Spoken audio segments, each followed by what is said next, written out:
song you probably had no idea was about death at number 10, we have Katy Perry's Firework. Firework is quite a banger from Perry's 2013 studio album Teenage Dream. It seems that the song has a much deeper and darker meaning than one may have expected from the sugary sweet pop star. In an interview with Billboard magazine, Katy Perry said that the inspiration behind the song was actually none other than her own death. She said, basically, I have this very morbid idea. When I pass, I want to be put in a firework and shot across the sky over the Santa Barbara ocean as my last hurrah. Jesus, Katy. She continued by saying, I want to be a firework both living and dead. Not too sure what that means, to be honest with you. She said the ah sound in her song is basically a representation of her last hurrah. There she goes. Honestly, it kind of makes me laugh, but at the same time, Perry called the song her epitaph, which makes me worry. You okay, Katy? Are you okay? Coming in at number 9, we have Gangnam Style. Does this mean I have to do the dance? Okay, go on then. God. Okay, that was fun. I feel energized. So we all enjoyed Psy's smash hit Gangnam Style as a jovial little jaunt. The video is still the most watched on YouTube, but it seems funny and clownish to us. However, according to South Korean speakers, it has a lot of subtle messages, some of which are pretty subversive about race, class and wealth. Gangnam is a rich area of South Korea filled with trust funds and princelings. People of lower economic status are grappling to be like those in Gangnam. It seems that Gangnam Style is addressing the high credit card debt rate of South Korea, whilst also skewering the vacuously abundant culture in Gangnam itself. One South Korean resident claimed that Gangnam Style is a satire about Gangnam, but also about how people outside Gangnam pursue their dream to be like those who live inside, without even realizing what it truly means. Gangnam Style. Just dance. I like the dance. Coming in at number 8, we have Blurred Lines. Has Robin Thicke been cancelled yet? Question? No? Oh. The 42-year-old made headlines back in 2013 at the MTV Music Video Awards when he performed Blurred Lines with Miley Cyrus, who twerked all up on him. A couple of years later, his wife and childhood sweetheart Paula Patton filed for divorce amid a cheating scandal. He was pictured grabbing a woman's, behind. I guess all of this is pretty circumstantial though. His song Blurred Lines, on reflection, really isn't great when you delve into the meaning. It seems to be about the blurred lines of consent, and for me, they are hard red lines. He says, but if you're an animal baby, it's in your nature, just let me liberate you. But you're a good girl, and that's why I'm gonna take a good girl. I know what you mean. I don't know, I'm not doing it justice, but it is pretty creepy. Also, when the whole Miley thing went down, he was a 36-year-old married man gyrating with a 20-year-old girl, which honestly, I'm trying to reserve judgment, but again, creepy. Really creepy. If the lines are blurry, Robin, maybe you need glasses, like me. Same but different at number 7, we have Baby It's Cold Outside. This song caused actual outrage last Christmas, with many radio stations across the world refusing to play it, which was kind of crazy as the song has had regular seasonal airplay since the 1940s. I know in Canada where I live, they took it off the radio station. The song lyrics are undoubtedly rapey if you actually listen to them, of this we can all agree. A man tries to convince a young woman to stay at his house during a winter storm and ignores her when she says she wants to leave. Not only that, he pours her a drink, which, I don't know, it's all a bit predatory. This overarching predatory theme led to the 2018 Christmas ban across a lot of media outlets. Again, it was the USA a little bit, Canada, across, and other places in the world too. People are still in debate as to whether or not they think the song should be cancelled due to its scarily sexually manipulative secret meaning, but a lot of people think that we should just ignore the undertones and enjoy it as a Christmas classic. Honestly, I'm a little bit on the fence. It's a good song, but like, ugh. Coming in at number 6, we have Justin Bieber's Baby. I just want to say that no, I don't believe that Justin Bieber is a member of the Illuminati or a lizard, and no, I don't think that he's pledged allegiance to a satanic dark lord, but this wouldn't be most amazing top 10 without a good old creepy mid-list theory. Some think that when Justin's 2010 hit Baby is played backwards, satanic and persuasive messages can be heard. Ledgernote.com claims on a reversal you'll hear, "Acknowledge me, my lord, lord, acknowledge me, my lord, lord. He's here. I am the evil one. Satanic new world, new world, new world. I want it. Let me in, let me in. Yay, war. Let me in, let me in, let me in. Yay, war." Right, so if you play that backwards, you should get the lyrics to Baby, apparently. Coming in at number 5, we have Every Breath You Take. Hello, stalker alert. Alert, alert. I would say alert the police, but they wrote it. The Police's Every Breath You Take, written by Sting, is one of the most sinister pop songs of all time. It sounds kinda sweet on a first listen, but if you delve pretty deep, clearly the song is written from the perspective of someone who has legitimately lost it, and not in a good way. Is it ever in a good way? Every breath you take, every move you make, every bond you break, every step you take, I'll be watching you. Every single day. Every word you say, every game you play, every night you stay, I'll be watching you. Ah. It seems that Sting wrote this song after the breakup of he and his ex-wife Frances Tomelty in 1982. Beyond the creepy song meaning, it seems it also was a backdrop of a lot of discontent within the band itself too. Sting said he had to fight to get this song on the album and things got very heated. Soon after, the Police broke up. From Sting losing it, now Bono, these chaps are unstable. Coming in at number 4, we have U2's Exit. Okay, a little fact that I just want to interject for you here because it blew me away. I recently learned that actually Bono is a plane crash survivor. So, say what you want about Bono, he's a survivor. He ain't not gonna give up. Anyway, back to the original point. Exit is categorically the most disturbing U2 song. It seems that our mate Bono was channeling the mind of a murderer when he wrote it, so... He even admits this. He was reading Norman Mailer's The Executioner's Song and Truman Capote's In Cold Blood. Bono, you're right, mate. This was pre-plane crash as well. Bono said, Exit was my attempt at writing a story in the mind of a killer. It's all very well to address America and violence that is in an aggressive foreign policy, but to really understand that, you have to get under the skin of your own darkness, the violence that we all contain within us. Again, I'm gonna say Bono. You okay? It seems that the dark meaning that he put into the song somehow, poisoned it in some way. Famously, murderer Robert Bardo claimed that Exit was the inspiration behind his stalking and killing of the 21-year-old American actress and model Rebecca Schaffer. The 1987 track was a favourite for Brando, and he used it as motivation when he stalked the young woman for 3 years, eventually killing her. Chillingly, he murdered her in 1989, and when the song was played in a courtroom, he mouthed along with the lyrics, which is pretty creepy. Okay, next up, it's not just Sting doing the stalking and Bono being menacing, Debbie Harry is at it too. Coming into number 3, we have Blondie's One Way or Another. I like this song, I really do. I also like Blondie. I really do. Blondie's 1979 hit One Way or Another is catchy, but also very stalky. One way or another, I'm gonna find ya, I'm gonna getcha. And then there's the whole, I'll drive by a house and if the lights are out, I'll see who's around thing.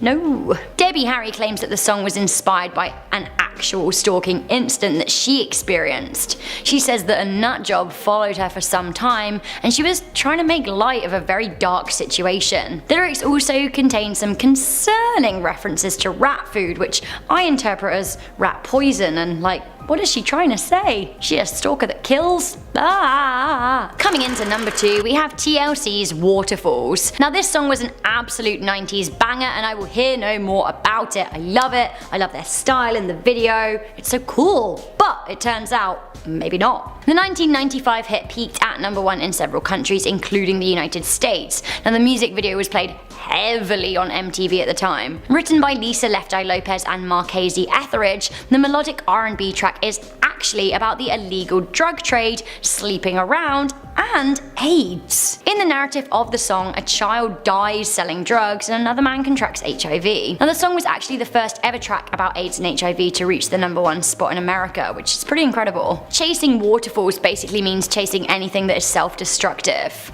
The song is about the struggle to end self-destructive behavior and how sometimes the addiction just wins. Finally, coming into number 1, we have The Weeknd's I Can't Feel My Face. I can't feel my face when I'm with you. I thought it was a sweet sentiment, I want to be with someone and they look at me and be like, whoa, Rebecca, I love you so much I can't feel my face. But actually, it's not about that. I Can't Feel My Face by The Weeknd is actually about being high on cocaine, which is much less romantic. The Weeknd's number 1 hit was played a lot on commercial radio, but it is about an addiction, a deadly one at that. Let's examine the lyrics again. And I know she'll be the death of me, at least we'll both be numb. And she'll always be the best of me, the worst is yet to come. Now we realise that the woman that he's singing about is actually a metaphor, a personification of addiction. The drug is a toxic situation that he can't get out of, even though he seems to know that it could and probably will kill him.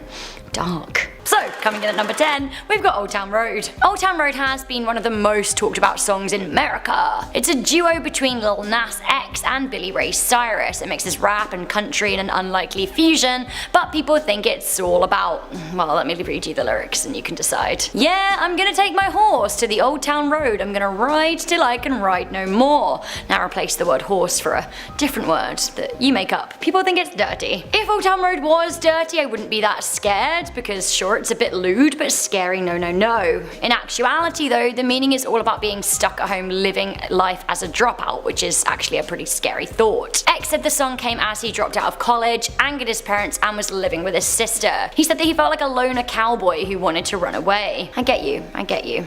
Loner cowboy. Okay, back to the undeniable spooks. At number 9, we have Total Eclipse of the Heart.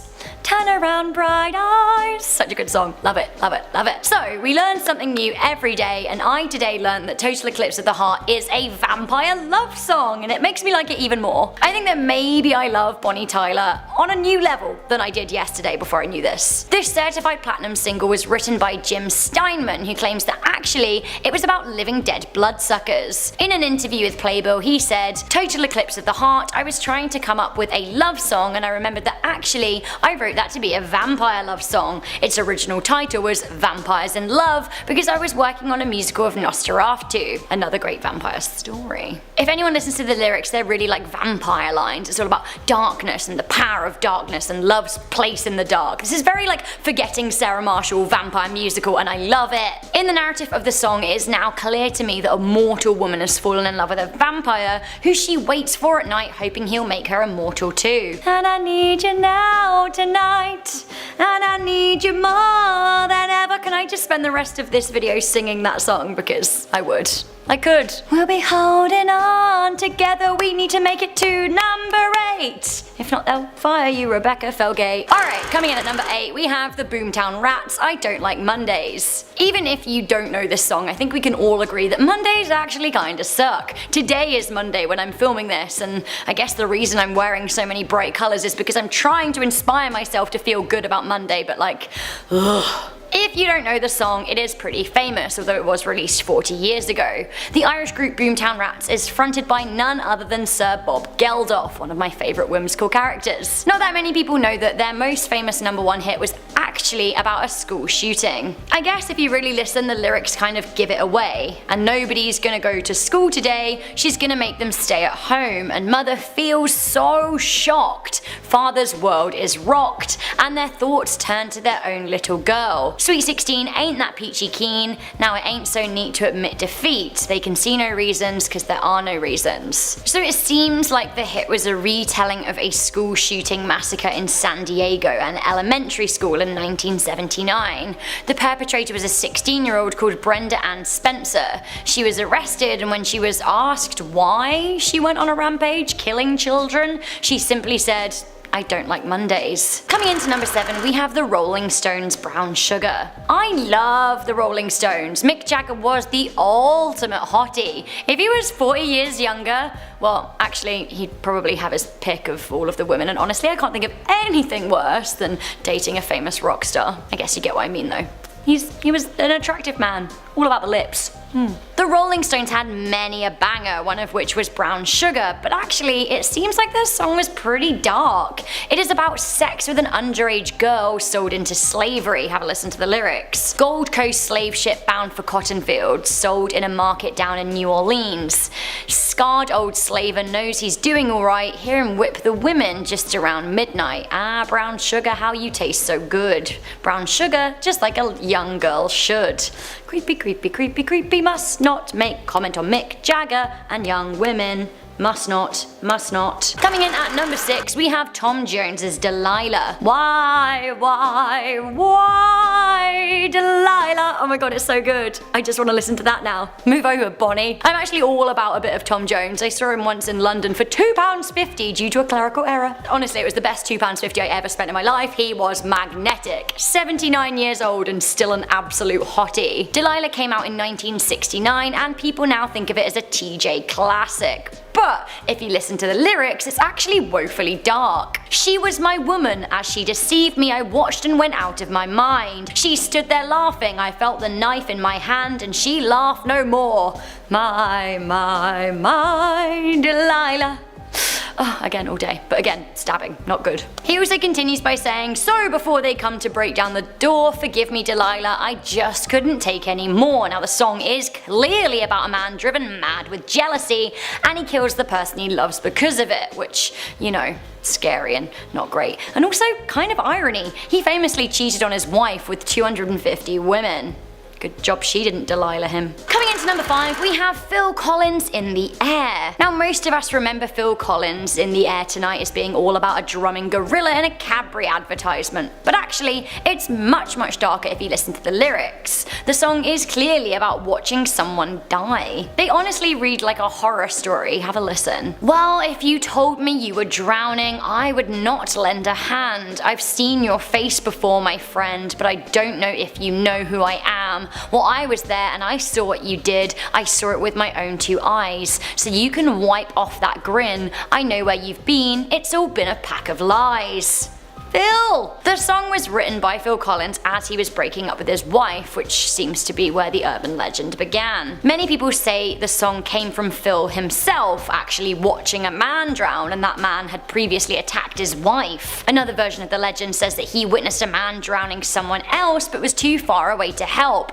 Later in his life, he hired a private detective to find the man, sent the perpetrator a free ticket to one of his concerts, and then played the song with a spotlight on the killer.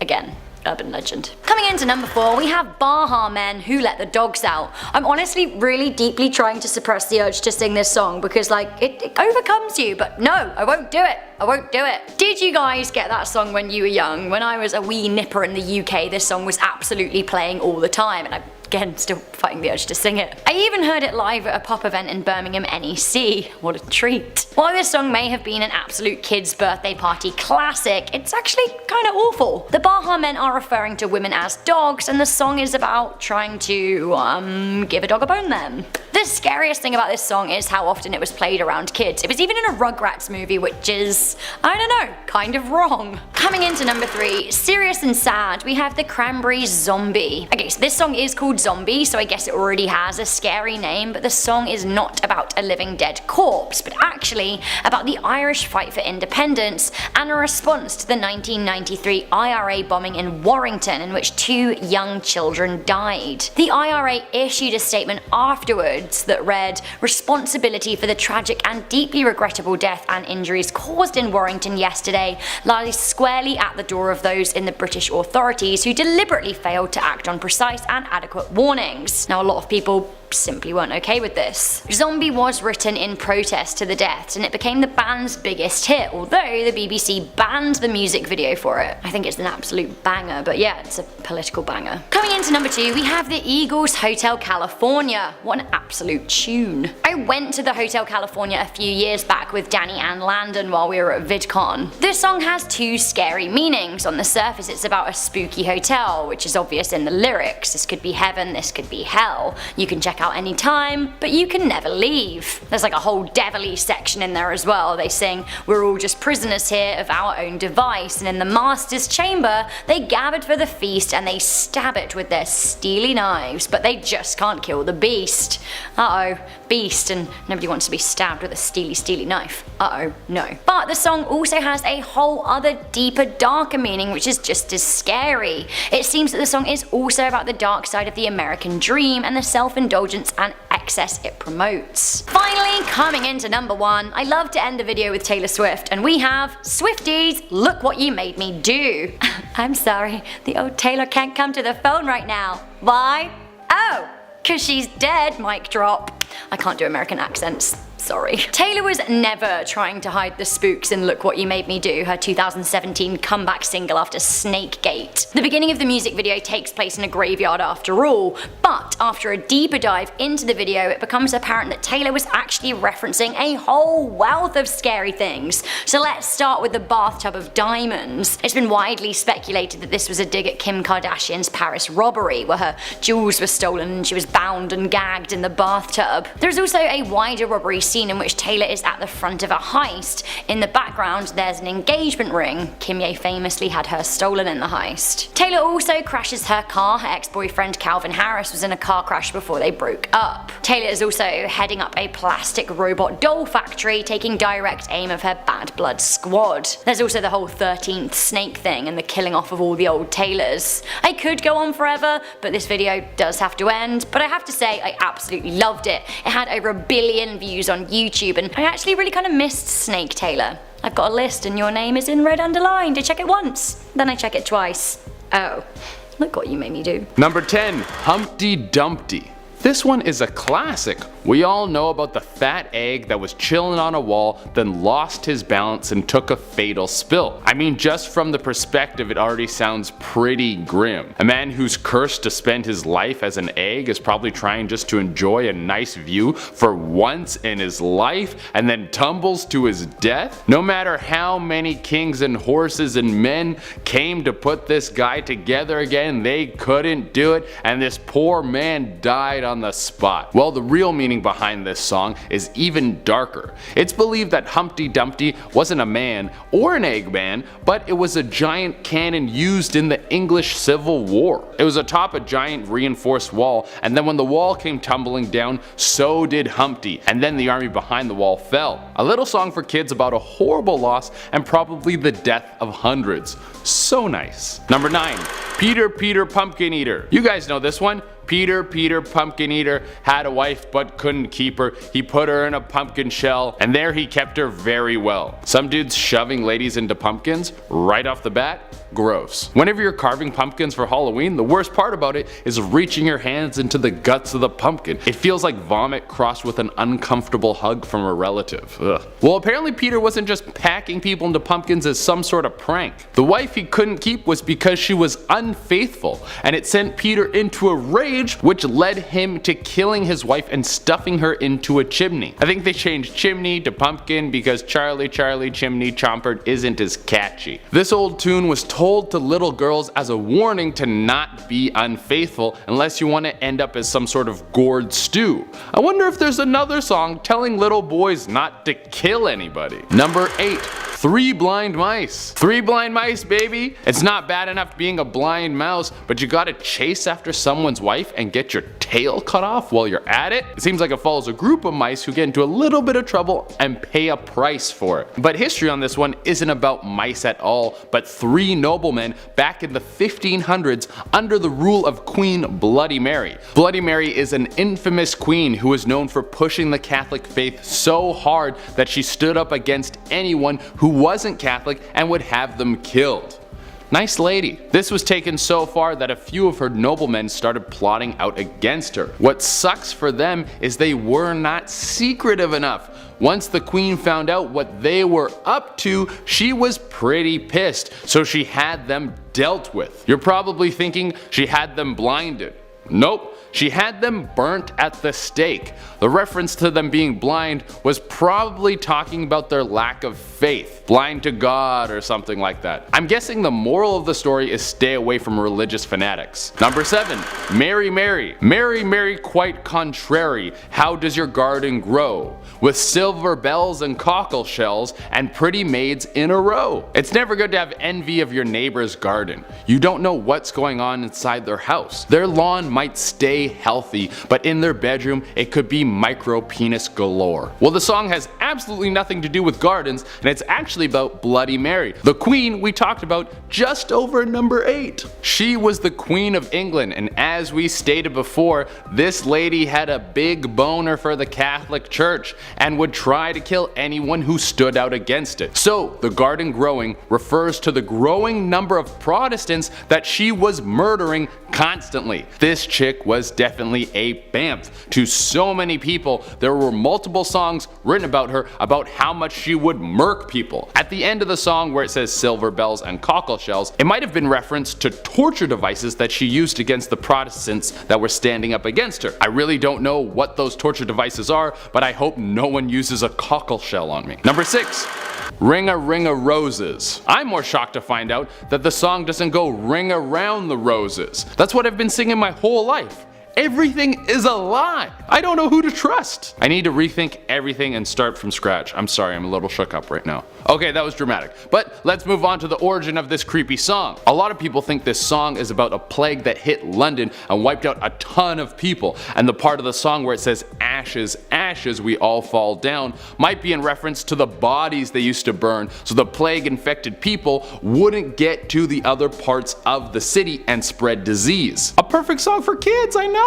I think I'm gonna put a kids song out that's about Ebola and have a 6-minute verse about pooping blood. There's other people who think that this catchy tune might have been in reference to pagan rituals. I personally have no freaking idea, but I think it's safe to say that I won't be singing this one to my kids anytime soon. Number 5. Rain Rain Go Away. I'm about to blow your mind with the original version of Rain Rain Go Away. Little do we all know is we've been singing the remixed version this whole time. The original goes like, rain, rain, go away, come again another way. Little Johnny wants to play, rain, rain, go to Spain, never show your face again. Boom, you just had your mind blown. When I first heard the original version, I for sure thought, oh, this is about something racist. It's an old song, it's for sure racist. I mean, it's a very old song, and racism back then was as common as sunshine. But it's actually in reference to the attempted invasion of England by the Spanish. It was back in 1588 when the Spanish had a massive naval fleet,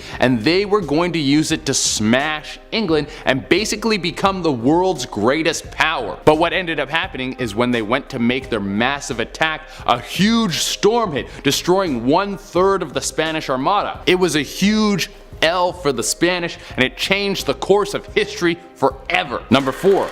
London Bridge is falling down. How come every time I come around, my London Bridge is coming down? That's Fergie, baby. She might be the greatest musical talent who ever lived. Anyone who wants to challenge me on that, I'll go to the mat. Fergie is the GOAT. I don't care. But unfortunately, this isn't a list of Fergie's best songs of all time, which would be impossible to do because all of Fergie's songs are number 1. This is about the old nursery rhyme that is apparently about how they would sacrifice kids when they would build new bridges and bury their bodies at the base of the bridge. Terrifying! Back in the olden times, it was a common practice to make child sacrifices to ensure that a bridge would stand for a long time and be safe. Apparently, the ghost of kids would watch over the bridge. Who needs a good engineer when you've got ghost kids keeping a lookout for anything that's going wrong? Like Casper's gonna be hanging out at the bridge like, did you see that there? That's black mold. That's really bad for the structural integrity of this bridge. Number 3. Ladybug, ladybug. Ladybug, ladybug, fly away home. Your house is on fire and your children are all gone. All except one, and her name is Anne, and she hid under the baking pan. Who would sing this song to their kids? They might as well sit down and watch the Red Wedding with them. Yeah, that's right, honey. Don't try to get married to someone or they'll kill you and your whole family. This unsettling anthem has a few different possibilities on what it could have meant. It might be in reference to old farmers who would use ladybugs as a form of pest control. But this is a top 10 scary list, so I had to dig for something a little darker for you. The ladybug was a common symbol used by the pagans. This song might have been about Christians who were burning down pagan churches and homes, and it was time for the pagan people to pack up shop and get the hell out of there. Man, the pagans really got the short end of the stick back then. Number 2. Jack and Jill. The classic chant about the boy and girl running up a hill to get some water, and then one of them falls and the other one follows the other one down the hill. I always thought this song was about two lovers running up somewhere for some hanky-panky where they wouldn't be bothered, and then the two clumsy kids fall down the hill. This occasionally happens, you know. But what the lyrics suggest is that Jack and Jill are actually in reference to King Louis XVI and Marie Antoinette, about how they ran France into the ground. The King Louis lost his crown and Jill came tumbling after. All the reference about cracking his head could be the guillotine coming down and slicing their heads off. I think the world was so harsh back then, people would make horrible songs about murders for kids and nobody would care because you would probably be dead in a week. Number 1. Goosey Goosey Gander. Goosey Goosey Gander, with a dose thou wonder, upstairs and downstairs and here in the ladies' chamber. There I met an old man who would say his prayers. I took him by the leg and threw him down the stairs. This song is about how the Catholic priests used to have to hide during the Protestant rule. The tables really have turned. People would hide them in their homes, and if they were caught, they would be sent out to be hung or killed on the spot. To think, Catholic priests used to actually be the nice guys, huh?